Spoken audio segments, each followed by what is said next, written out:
네, 감사합니다. 전도서입니다. 우리가 이제 올 1년 동안 이 전도서가 얼마나 갈지는 모르겠지만 한 절 한 절 읽으면서 이제 전도서 말씀을 주일 설교로 받으려고 합니다. 전도서 오늘 본문 말씀 전도서 1장 1절에서 7절까지입니다. 전도서 947쪽인가요? 제 성경은 948쪽 8쪽입니다. 자, 제가 먼저 읽고 다음 절은 여러분들이 교도가도록 하겠습니다. 제가 먼저 전도서 1절 읽겠습니다. 다윗의 아들 예루살렘의 왕 전도자의 말씀이라. 전도자가 이르되 헛되고 헛되며 헛되고 헛되니 모든 것이 헛되도다. 해 아래서 수고하는 모든 수고가 사람에게 무엇이 유익한가? 한 세대는 가고 한 세대는 오되 땅은 영원히 있도다. 해는 뜨고 해는 지되 그 떴던 곳으로 빨리 돌아가고 바람은 남으로 불다가 북으로 돌아가며 이리 돌며 저리 돌아 바람은 그 불던 곳으로 돌아가고. 함께 읽겠습니다. 모든 강물은 다 바다로 흐르되 바다를 채우지 못하며 강물은 어느 곳으로 흐르든지 그리로 연하여 흐르느니라. 아멘. 우리가 그동안 고린도전서 그 다음에 요한사신서 신약을 그동안 했기 때문에 다시 이제 구약 말씀으로 한번 돌아와야 되는데 하나님께서 기도하는 가운데 이 전도서 말씀을 나누게 하셨습니다. 제가 이 전도서 말씀을 그 전에 우리가 한번 묵상을 했잖아요. 묵상일시를 썼는데 오늘날 시대에 가장 필요한 말씀 같아요. AI 문명 속에서 우리가 물질적으로는 풍요해졌지만 영적으로 결핍을 느끼면서 마음의 병들이 심하게 알면서 우리의 인생의 삶을 다시 한번 되돌아보는 이 전도서의 말씀. 이 전도서의 말씀은 모든 세상의 권력을 누렸던 솔로몬이 노년에 쓴 글 아닙니까? 시가문. 우리가 구약 성경을 일반적으로 크게 4개의 장르로 구분해요. 그러니까 모세오경, 처음에 창세기, 출애굽기, 레위기, 민수기, 신명기라고 하죠. 이것을 율법서라고 합니다. 토라라고 해요. 토라. 그 다음에 역사서가 나와요. 역사서. 그리고 시가서. 그리고 애언서 이렇게 구분을 하거든요. 이 시가서에 포함된 것이 전도서예요. 시가서는 욥기부터 시작해요. 욥기, 시편, 잠언, 아가, 전도서 아가. 이게 이제 시가서라고 해요. 시가라는 것은 뭐예요? 시와 노래라는 거잖아요. 그러니까 문학적 장르로 보면 시와 노래 형태로 기록되면서 인간의 깊은 감정과 지혜, 특별히 하나님에 관한 신앙 고백이 있는 구약 성경을 시가서라고 해요. 근데 5편의 시가서 중에서 무려 3편을 솔로몬이 썼어요. 솔로몬이 인생의 절정에 이르렀을 때, 왕이 되고 젊었을 때, 절정에 이르렀을 때 쓴 시가 아가서예요. 아가서. 그리고 인생의 중년이 넘었으면서 삶을 돌이키면서 쓴 것이 잠언. 그리고 오늘부터 우리가 설교를 들을 전도서는 인생 말년에, 이제 노년에, 죽음을 기다리는 이 노년의 삶에 자신의 살아온 인생을 돌이켜 볼 때 나는 세상의 모든 것을 누린 왕이었지만 또 많은 사람들이 부러워하는 지혜를 가졌지만 부와 권력을 누리며 호화스러운 삶을 살아봤지만 내 인생을 되돌아볼 때 헛되고 헛되며 헛되고 헛되니 모든 것이 헛되도다라는 절대 허무의 노래를 부르고 있는 것입니다. 그러니까 이 전도서의 큰 주제는 뭐냐면요, 이 세상만을 목적으로 사는 인생들, 세속의 부를 삶의 목적으로 사는 이 인생이 결국에 공허하고 허무한 삶의 허무에 빠지게 됨을 가르쳐주는, 교훈적으로 말해주는 말씀이라는 것입니다. 사실 우리가 역사를 통해서 그걸 많은 경험을 하는 것 같아요. 우리가 물질적 부와 물질 문명이 발달되면 우리의 영적인 삶도 풍요로울 것 같은데 그렇지 않아요. 오히려 정반대의 경우로 흘러가는 경우가 너무 많습니다. 물질적으로는 풍요롭지만 영적 빈곤을 느낍니다. 화려한 스타가 되었던 연예인들이 갑자기 하루아침에 생명을 끊어버린 경우도 너무 일어납니다. 자주 우리는 목격합니다. 오늘의 대한민국이 저는 그걸 보여주고 있다고 생각합니다. 우리가 OECD 국가라고 하잖아요. OECD 국가라는 것은 선진국 클럽이에요, 일종의. 정확한 의미는 경제협력개발기구라고 그러죠. OECD 국가 중에서 우리 대한민국이 자살률, 부동의 1위를 형성하고 있다는 것입니다. 지난 2024년 통계를 보면 하루 평균 40.6명이 하루에 자살한다. 그러니까 지금 우리가 설교하는 이 순간에도 누군가는 생명을 끊을 수 있는 절박한 상황에 있다는 것입니다. 그래서 2024년도에 1년 평균 14,872명이 세상을 떠나갔습니다. 참으로 아이러니컬하지 않습니까? 물질적 풍요로움의 반비례에서 영혼의 갈급함 속에서, 결핍 속에서 삶을 끊어가는 사람들은 너무도 늘어나고 있는 것입니다. 정말 오늘의 이 시대에 저는 세상의 모든 것을 누려봤던 이 솔로몬의 고백, 이 전도서는 다른 말로 하면 솔로몬의 참회록이에요. 솔로몬의 참회록. 우리가 참회록 중에서 성 아우구스틴에서 참회록이 정말 철학적이면서 귀중한 교훈을 주고 있다면 이 솔로몬의 참회록 역시 아우구스티누스의 참회록보다 더 쉬워요. 어떻게 보면 쉬우면서 우리 인생을 돌이켜보게 하는, 저는 이 거울과 같은 말씀이라고 여겨집니다. 오늘 1절 말씀을 우리가 함께 봉독해 봅시다. 1절 읽겠습니다. 시작. 다윗의 아들 예루살렘의 왕 전도자의 말씀이라. 참 1절 말씀만 들여다봐도 특이하게 전개하고 있어요. 솔로몬이 자신을 먼저 다윗의 아들이라고 표현합니다. 다윗의 아들. 다윗 언약의 계보의 아들이라는 것입니다. 다윗 하면 이스라엘의 가장 위대한 왕입니다. 그래서 다윗의 별이라는 국기가 이스라엘을 상징하는 국기가 되지 않았습니까?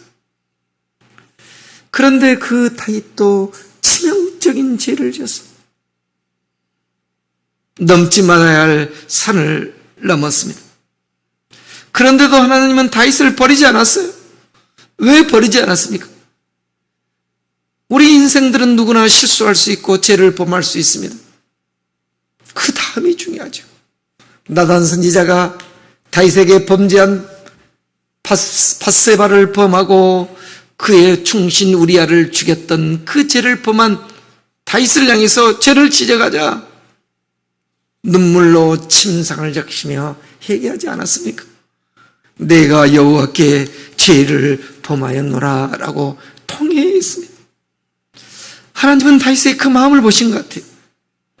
통회하는 마음, 하나님을 두려워하면서 경외하면서 다시 회개의 자리로 가는 그 마음을 보시고 하나님은 다윗을 내 마음에 합한 자라라고 하신 것 같아요. 그리스도인에게는 그게 중요하거든요. 우리는 실수할 수 있고 때로는 육신의 욕망 속에서 넘어질 수 있지만 다시 깨닫는 것입니다. 내 마음에 성령이 들려주신 음성을 들으며 통회하고 다시 하나님 앞에 나서는 것, 그것이 바로 하나님 안에 합당한 사람의 삶을 살아가는 것입니다. 그런데 우리가 강팍해져 버리면요, 세상의 생각에 물들어 버리면요, 찔림이 없어 버려요. 마음에 감동이 안 오는 것입니다. 통념이 사라지는 것입니다. 말이 들어가지 않는 것입니다. 이게 위험한 거예요. 이게 정말 위험합니다. 그러니까 늘 우리가 우리의 마음을 정말 부드러운 마음을 가져요. 하나님이 주시는 그 영이 우리 안에 살아있어야 돼요. 살아있어요. 다윗은 그런 사람이었어요. 솔로몬은 나는 그런 다윗의 아들이다라는 것이. 그런데 내가 비록 예루살렘의 왕으로 있지만 나는 왕의 이름으로 너희들에게 전하는 것이 아니라 지금 뭘로 전합니까? 전도자의 말씀으로 전한다는 것이. 이 전도자란 말이 우리말로 전도자라는 것은 뭐예요? 도를 전달하는 사람이잖아요. 도. 전도자라는 것은 도를 전달한다라는 말이거든요. 이 도가 뭐예요? 하나님의 말씀이에요. 말씀을 전한 사람. 그런데 이 전도자란 말을 이 성경이 히브리어로 기록되기 때문에 히브리어 언어를 보면 코헬레트라는 단어를 쓰고 있어요. 코헬레트. 그래서 코헬렛이라고 발음하기도 하고 코헬헤트 정확히 발음하기도 합니다. 이 말은 모이다, 소집하다라는 거예요. 모이고 소집하는 곳에서 프리초, 설교하는 자라는 것입니다. 집회와 모임에 설교하는 자의 말씀이다라는 것입니다. 자, 그러면 우리가 이 말 1절 말씀에서 뭘 우리가 생각해 볼 수 있어요? 내가 왕의 권위로 너희에게 말하는 것이 아니라 설교자로서 노년의 인생, 하나님 앞에서 살아왔던 내 삶을 돌이켜 보면서 내 삶이 하나님을 떠났던 그 젊었을 때의 삶이 얼마나 허망하고 무의미한가를 깨닫는 설교자의 말씀으로 전하고 있다는 거예요. 그래서 1절만 들여다봐도 지금 이 솔로몬이 어떤 마음으로 백성들에게, 사람들에게 이 말씀을 전하고 있는가를 우리는 깨달을 수 있는 거예요. 우리는 솔로몬 하면 멋지게만 생각하잖아요. 지혜 있고. 그래서 솔로몬의 재판, 또 부귀영화 있고. 그래서 이제 참 갑자기 이제 이 생각이 나는데, 저희 어머니가 정말 매일 새벽 기도를 갔다 오셨는데, 새벽 기도를 갔다 오시면 추운 겨울날 그 손으로 꼭 제 머리에 얹고 안수를 하셨어요. 뭐 어떤 기도를 하시냐면, 하나님 내 아들이 머리가 되고 꼬리가 되지 않게 해주시고 또 솔로몬 왕 같은 지혜로운 자 되게 해주시고. 우리가 엄밀히 보면은요, 솔로몬은 처음은 좋았지만 나중은 정말 형편없던 사람이에요. 솔로몬은 솔로몬의 부귀 영광이요 이스라엘을 두 조각 내버린 거예요. 솔로몬이 그런 부귀와 영광을 누리지 못했다면 어쩌보면 하나님을 더 간절히 찾으면서 통일 이스라엘을 유지하며 살아갈지 모릅니다. 솔로몬이 그의 왕궁을 처음에는 하나님께 작은 자라고 하나님의 은혜를 구했지만 이제 왕권이 커지면서 하나님이 보이지 않는 거예요. 사람이 물질이 생기고요, 힘이 생기면 하나님이 희미해지는 거예요. 희미해져. 그래서 어쩌어요? 정략 결혼을 했어요. 정략 결혼. 솔로몬의 첩들이 몇 명이었어요? 1000명이에요. 1000명. 정략 결혼을 하면서 왕권을 넓혀가면서 그 정략 결혼은 첩들이 이방의 신들을 가져들으면서 가나안 땅에 혼합주의 종교가 빠지게 했던 것입니다. 그의 시작은 좋았지만 그의 말년은 참으로 불행했습니다. 그래서 이 노년의 솔로몬이 나이 먹어서 늙어서 내 인생이 실패했구나, 내가 잘못 살았구나, 그러면서 전도자로서 모든 백성을 불러 모으고 내가 꼭 들려주고 싶다, 이 말씀을 너희에게 꼭 들려주고 싶다 라는 것입니다. 그것이 한마디로 말하면 하나님 없는 인생이 얼마나 허무하고 무가치하는가를 내가 깨달았다는 것입니다. 그러면서 이 코헬레트, 이 전도자가 첫 백성들에게 한 말씀이 2절 말씀이에요. 2절 말씀 우리가 다 같이 함께 낭독해 봅시다. 시작. 전도자가 이르되 헛되고 헛되며 헛되고 헛되니 모든 것이 헛되도다라는 것입니다. 헛되고 헛되며 헛되고 헛되니 모든 것이 헛되도다. 이 헛되고라는 말이 그 히브리어 원형을 보면 헤벨이에요. 헤벨. 이 헤벨이라는 단어가 성경에 처음으로 나온 것은 아담의 아들이에요. 가인 동생이 누구예요? 아벨이잖아요. 아벨이 온 어의 의미가 헤벨이에요. 나중에 그 설교는 제가 또 하겠습니다. 왜 아담이 처음에는 가인이라고 아들을 불렀어요? 하나님으로 말미암아 내가 등남했다, 아들 낳다라고 가인이란 말이 그런 뜻이에요. 그런 이름으로 지우고 나서 왜 세월이 지나서 아들의 이름을 헤벨이라고 지었는가? 헤벨. 우리말로는 아벨이라고 하지만 헤벨이에요.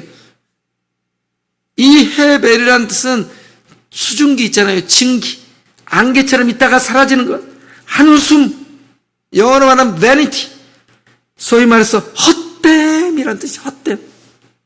우리의 입김, 있다가 사라져버린 한숨과 같다는 것입니다.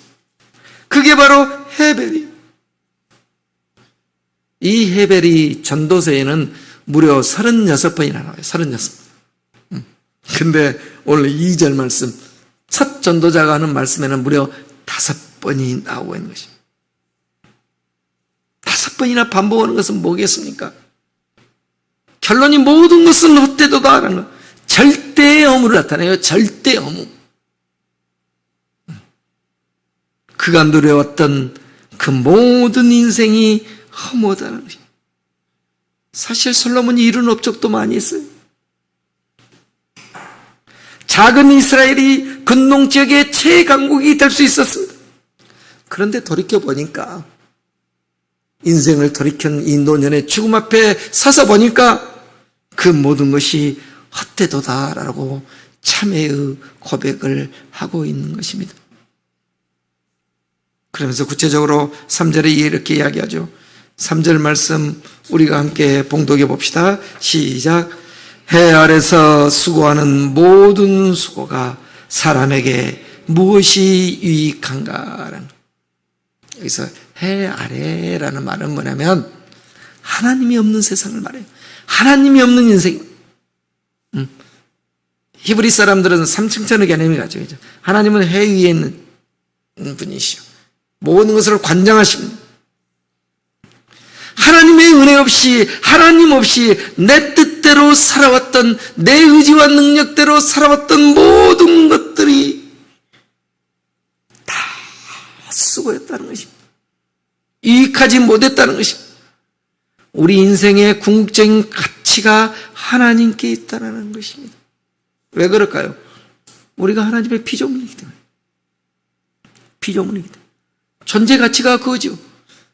하나님의 영광을 위해서 존재하는 우리, 하나님의 영광 속에 있을 때 우리의 삶도 윤택해지고 우리의 삶도 평안해지는 거예요. 근데 인간이 욕심을 내기 시작하죠. 하나님과 같아지고 싶어 하죠. 지식의 나무의 열매를 따먹게 되죠. 그러면서 오히려 반역의 역사를 쓰고 하나님의 심판을 받으면서 아담아 너는 흙이니 흙으로 돌아갈지어다 라는 것입니다. 하와에게는 상고의 고통을 줍니다. 우리의 인생이 수고와 땀 흘리지 않으면 살 수 없는 인생이 되었던 것입니다. 그런데도 그것을 깨닫지 못하고 사는 것이 우리의 삶이라는 것입니다. 솔로몬도 마찬가지였죠. 보이는 내적인 영광을 위해서 살아왔다는 것입니다. 더 많은 것을 소유하고 더 많이 치장하면 행복할 줄 알았습니다. 오늘의 우리의 삶이 그렇지 않는가요? 솔로몬은 그것들이 삶의 거칠이었다. 그 인생이 한숨의 헤벨, 한숨 쉬면서 사라지는 이 헤벨과 같이 불과했다라는 것입니다. 사라지는 안개와 같은 짧은 인생임을 고백하고 있는 것입니다. 그래서 4절에 또 다음과 같이 노래합니다. 4절 한번 같이 읽어봅시다. 시작. 한 세대는 가고 한 세대는 오되 땅은 영원히 있도다. 대부분 우리가 한 세대를 40년이라고 보는데 금방 우리가 일할 수 있는 한 세대가 끝나버린 것 같아요. 저도 어제 캐노니아 모임을 하면서 모처럼 이제 제가 학교 다녔던 대학의 동문들, 선배들을 만나면서 돌이켜보면 대학 시절이 엊그저께 같아요. 엊그저께. 그런데 그 시절이 다 지나가 버렸다는 것입니다. 그러면 도대체 이 세대 동안, 이 40년의 세월 동안 제가 20대에 대학에 들어가서 지금 60대가 됐는데 과연 나는 뭘 했는가? 돌이켜보면 허무할 뿐입니다. 하나님이 없다면요, 내 인생이 정말 허무했을 거예요. 그러나 하나님께서는 그 철부지와 같고 교만하고 허물투성이했던 저를 오늘의 목사가 된 김종원으로 만드셨다는 거죠. 하나님 앞에서 더욱 겸손하게 하고 하나님의 사람으로 만드셔간 그 하나님의 손길을 낄 때 더욱 감사할 수밖에 없는 것입니다. 우리가 사도 바울이 그랬잖아요. 부활을 증명하면서 나의 나됨은 오직 하나님의 은혜로다라는 것입니다. 나의 나됨은 오직 하나님의 은혜로다라는 것입니다. 하나님의 은혜 안에, 하나님의 말씀 안에 있을 때 우리의 삶이 은혜임을 깨닫게 된다는 것입니다. 하나님의 말씀이 없으면, 해 아래서 내 힘으로 살아간다면 불평과 원망과 허무함만이 가득하다는 것입니다. 우리의 인생이라는 것이 돌이켜보면 한숨, 한 뼘 인생에 불과한 거예요. 내 인생이 한 뼘 인생에 불과하다는 것은 누가 고백했습니까? 시편을 보면 솔로몬의 아버지 다윗이 고백했어요. 다윗이 시편 39편 5절에 보면 이렇게 고백을 해요. 주께서 나를 한 뼘 길이만큼 되게 하시매 나의 일생이 주 앞에는 없는 것 같사오니 사람들은 그가 든든히 서 있는 때에도 진실로 모두가 허사일 뿐이니라 라는 것입니다. 하나님께서 우리 인생들을요, 한숨에 나그네 인생이 되도록 만드셨어요. 한 뼘인 길이만큼 되게 했어요. 그래서 다윗이 깨달은 거예요. 내가 잘났다고, 내가 왕이 됐다고, 권세가 있다고 라고 잘난 척하지만 내 인생이 주 앞에서는, 하나님 앞에서는 없는 것과 같다라는 것입니다. 그러면서 말씀이 그거잖아요. 사람이 그가 든든히 서 있는 때에도 진실로 모두가 허사일 뿐이다. 이 허사가 헤벨이에요. 헤벨. 사람이 든든히 서 있을 때, 내가 힘 있을 때, 능력 있을 때 우리는 하나님을 잃어버려요. 하나님을 잃어버리면, 그래서 그리스도인에게는 고난을 주는 거예요. 그래서 지금 다시 우리에게 이야기한 거예요. 네가 든든히 서 있는 때에도 그것 자체도 허무하다는 것을 깨달아라는 것입니다. 그런데 우리는 내가 힘 있을 때 그런 이야기가 안 들어와요. 제가 그랬어요. 제가 한참 인생의 꽃이 피우면서 막 잘 나갈 때 안 들려요. 안 들려. 그것이 얼마나 허무한 거예요. 그 평생 쌓았던 것이 하루아침에 무너질 수 있는데 그걸 모르는 거예요. 영원할 것처럼 착각한 거예요. 다윗이 그 이야기를 하고 솔로몬이 그 이야기를 지금 우리에게 전해주고 있는 것입니다. 헤벨이라는 거예요. 허사라는 것입니다. 그래서 시편 39편 7절을 보면 그 말, 그 다음에 이어서 뭐냐면 다윗이 어떻게 보면 고백하냐면요.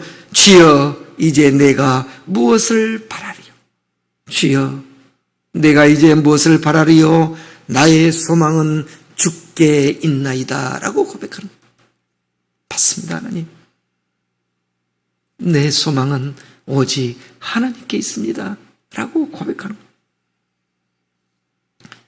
사실 우리가 이제 전도서를 계속 읽어오면 솔로몬도 그런 고백을 하는데, 미리 간략하게 우리가 이 결론을 찾아보면 솔로몬이 이제 그래요. 솔로몬의 허무주의는 나중에 뒤에서 이야기했지만 니체의 허무주의하고는 달라요. 니체의 허무주의. 요즘 니체의 책이 엄청 뜨고 있잖아요. 니체의 초인이라는 책도 쓰고, 심지어 지드래곤이 니체의 위버맨시라는 노래도 불러요. 지드래곤 아시죠? K-팝의 그 황제라는 이지를. 위버맨시 초인이라고 노래도 불러요. 그래서 오늘 그거하고 차이를 제가 이야기해 주려고 하면서 지금 한 것입니다. 제목을 그래 잡은 것이에요. 솔로몬의 해벨과 니체의 허무주의, 그렇게 제목을 잡은 거예요. 아마.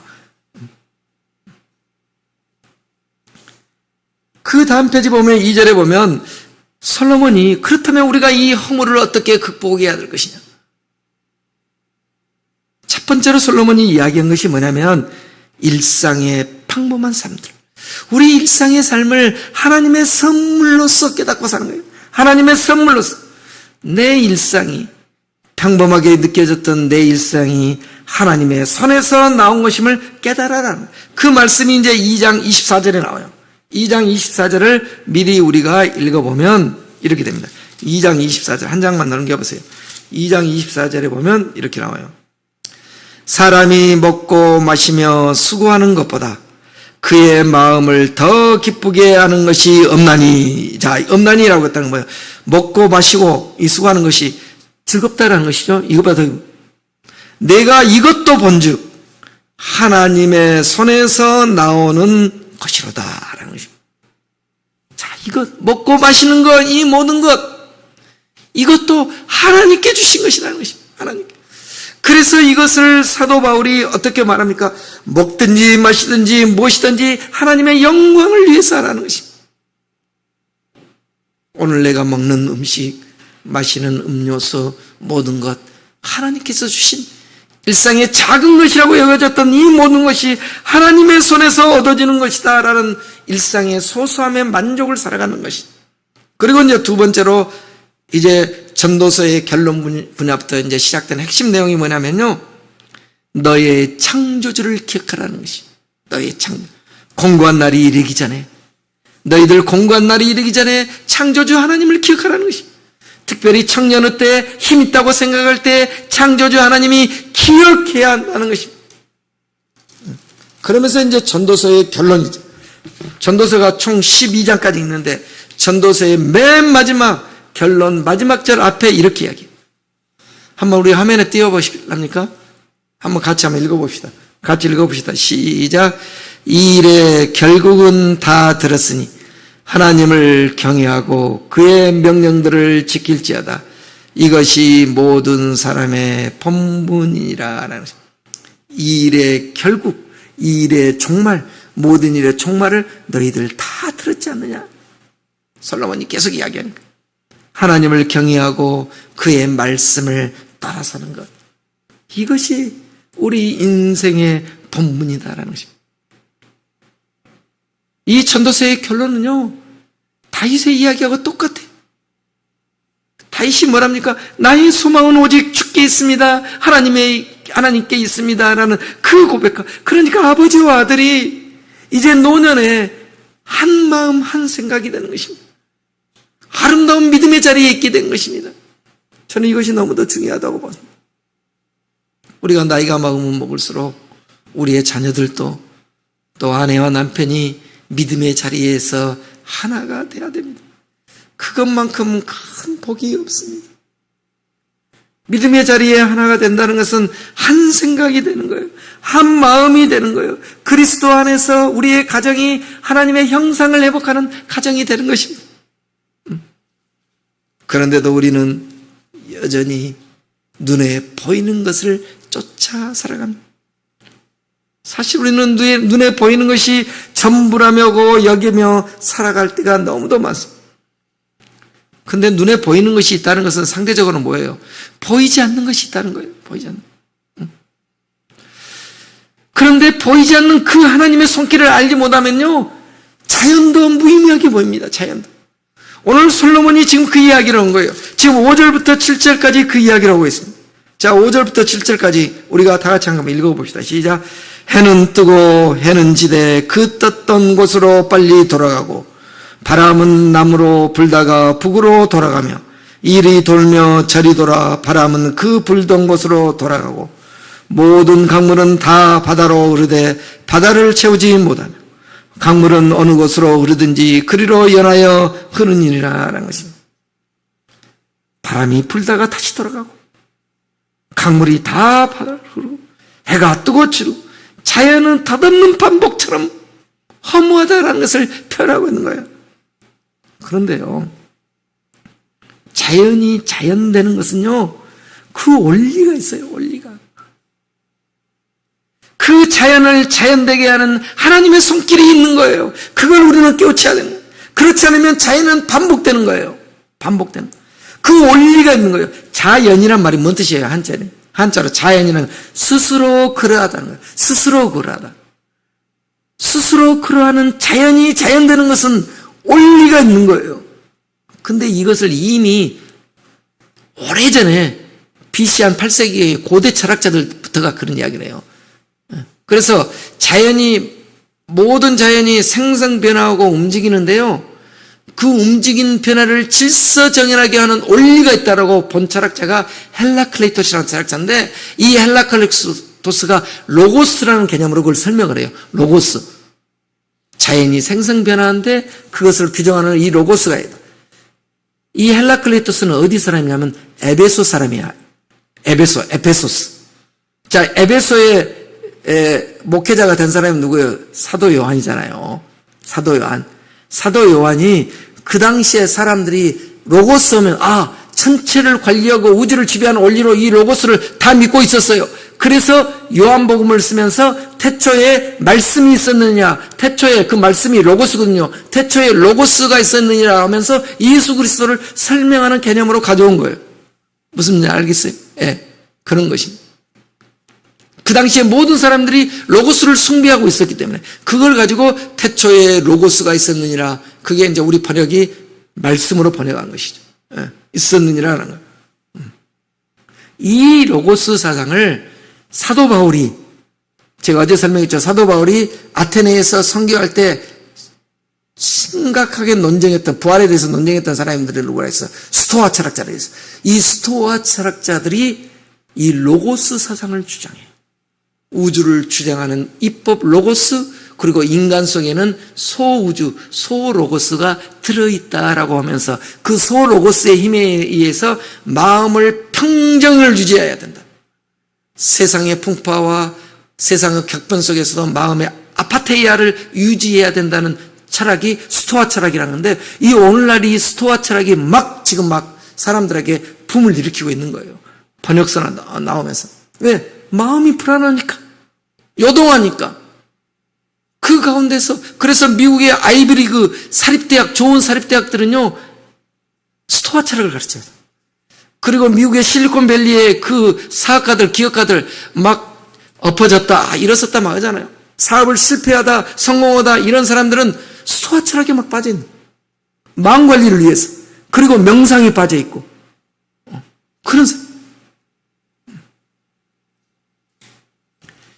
그 자연의 이법을 우리가 진짜로 깨달은다면요, 하나님의 손길을 깨달을 수 있어요. 저는 오늘 아침에도 이 나무를 보면서도 그랬어요. 여기 강대산 밑에 있잖아요. 이 앉아서 계속 이를 보면서 이 이파리하고도 대화가 되더라고요. 이 푸른 이파리 중에서 어떤 이파리들은 쪼글쪼글해 돼 있어요. 마치 나에게 대화를 하는 것처럼, 나에게 물 좀 달라고 대화를 하는 것처럼 느껴져요. 하나님은요, 이 식물에도 영혼을 주셨어요. 식물에도 영혼이 있다겠죠. 영혼이 있기 때문에 이 잎들이 파래지고, 또 물이 부족하면 바짝 마르는 거예요. 또 힘들면 뭐예요? 잎사귀를 떨쳐버리는 거예요. 그걸 우리는 느낄 수 있는 거예요. 그래서 식물과도 대화할 수 있는 거예요. 동물에게는 동물의 혼이 있어요.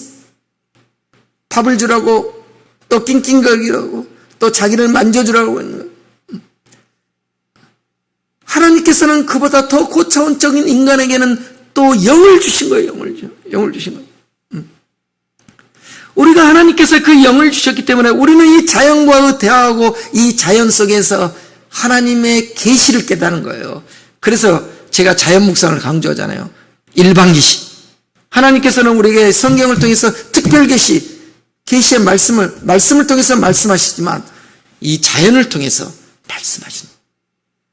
그래서 우리가 자연 속으로 피정을 가는 거예요.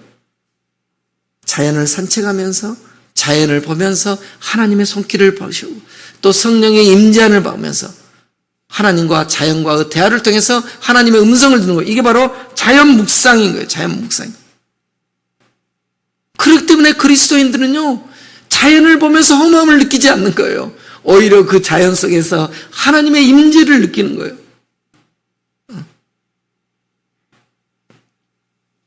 자, 그런데 오늘날 우리가 허무주의에 빠진 이유를 구체적으로 한번 설명하면 허무주의를 니힐리즘이라고 그러거든요. 철학적으로 영어로 말하는 니힐리즘이라는 것이 공이란 말이에요. 구멍이 뻥 났다는 것이 허무주의라는 것이. 그러니까 허무주의라는 것은 뭐냐면 내가 믿고 의지했던 절대적 가치들 있죠. 돈이나 재물이 될 수 있고 성공이 될 수 있고 또한 사람이 될 수 있는 거예요. 이런 내가 절대적으로 믿었던 가치나 사람이 어느 한순간에 붕괴되고 없었을 때 마음에 허무주의가 생긴 거예요. 다시 말해 내가 사랑했던 사람들이 정말 믿었던 내 남편이 내 자식이 어느 날 세상으로부터 떠나갔을 때 가슴이 뻥 뚫려버린 거예요. 이게 바로 니힐리즘이에요. 허무주의야. 허무주의. 그때 삶의 가치의 의미를 잃어버리는 거예요.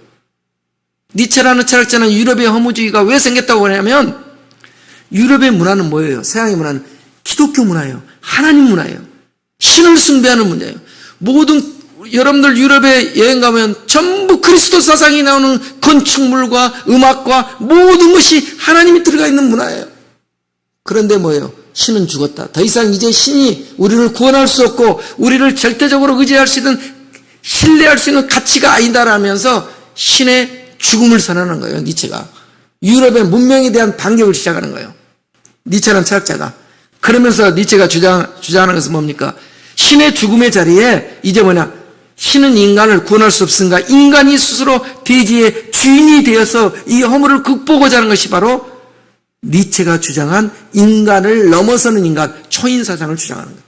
초인 사상. 이게 초인이란 말이 독일어로 말하면 위버 맨시, 맨시가 인간인데 위버는 오버 넘어서다는 거야. 인간을 넘어서는 존재가 돼야 된다는 거예요. 이것을 이제 우리말로 초인이라고 주장합니다. 그러기 위해서는 뭐예요? 내 운명을 사랑해야 된다는 것입니다. 내 운명과 삶의 지금 어려움과 힘든 때론 이런 것들은 뭐냐면 긍정으로 받아들이자면서 주장하는 것이 뭐냐면 디오니소스적 긍정이에요. 디오니소스라는 것은 뭐예요? 그리스의 술의 신이야. 술에 취하신 로마의 신으로 말하면 바카스예요. 바카스. 다시 말해서 술 취하다 보면 우리가 좋아 이런 식으로 디오니소스적 긍정을 통해서 받아들이는 십자가의 예수 대신에 디오니소스의 신을 주장해요. 니체가. 목사의 아들이었는데 주장해요. 그러면서 그 운명을 받아들이는 운명의 아모르 파티. 김현자가 아모르 파티라고 노래도 부르지만 아모르 파티, 내 운명을 사랑하자고 외친 그게 바로 니체의 철학이에요. 기독교의 신을 부정하고 노예도도요. 그러니까 얼마나 좋아요. 인간이 대지의 주인이 돼서 살아가는 그 권력의 의지를 주장하는 이 철학. 그런데 니체는 어쩐지 아세요? 55세에 정신병으로 죽게 됩니다. 심한 정신병과 우울증에서 죽게 됩니다. 당시 의학자들에 의하면 매독균이 뇌에까지 퍼져서 죽었다라기도 해요. 그런데 그 철학이 지금 다시 살아나고 있어요. 위버맨 씨가 되고 싶다고 지 들어고는 노래하고 있다는 것입니다. 초인이라는 책이 계속 여러 개의 판들이 나오면서 팔리고 읽고 따라가고 있다라는 것입니다. 니체의 허무주의적 극복 방법은요, 이 전도서의 해결과는 차원이 다릅니다. 우리의 전도서. 그래서요, 2차 세계대전의 주범이 누구예요? 독일의 히틀러, 이태리의 무솔리니잖아요. 히틀러와 무솔리니가요, 니체의 초인 사상에 빠져갖고 내가 이 시대에 독일을 구하고 세계를 구할 초인이라고 하면서 유태인 600만 명을 학살했어요. 얼마나 많은 인명을 학살했냐는 것입니다. 다시 말해 그 헛된 이데올로기가 인간을 넘어선 초인이요, 광기의 이데올로기가 되어서 많은 사람들을 살상하는 도구가 되었다라는 것입니다. 오늘 말씀을 정리하겠습니다. 이 전도서의 말씀이 우리가 하루하루 이제 주일마다 읽어갈 때 이제 우리의 사회가, 오늘날 우리의 사회는요, 보편적 기준과 절대적 가치가 완전히 무너져 버렸어요. 그러니까 우리의 사회는 상대주의에 빠진 거예요. 이것을 좀 전문 용어로 말하면 포스트 모더니즘적 사회로 빠져본 거예요. 보편적 기준이 상실돼 버렸어요. 그렇기 때문에 허무주의의 돌에 마음이 허전할 수밖에 없는 거예요. 보편적 기준이 없기 때문에. 이때 우리는 뭡니까? 이 전도서를 통해서 다시 하나님을 만나야 됩니다. 노년의 솔로몬이 인생의 모든 것을 누리면서 모든 것이 헛되다고 깨달으면서 그 허무 속에서 하나님을 다시 발견한 것처럼 오늘의 우리가, 세상 사람들이, 또 우리 믿는 사람들이 이 전도서를 다시 읽어야 된다고 저는 생각합니다. 다시 읽으면서 절대적 진리가 사라져버린 이 세상 가운데서, 허무주의에 빠져있는 이 세상 가운데서 다시 하나님을 만나는 귀한 통로가 바로 전도서라고 생각합니다. 다 같이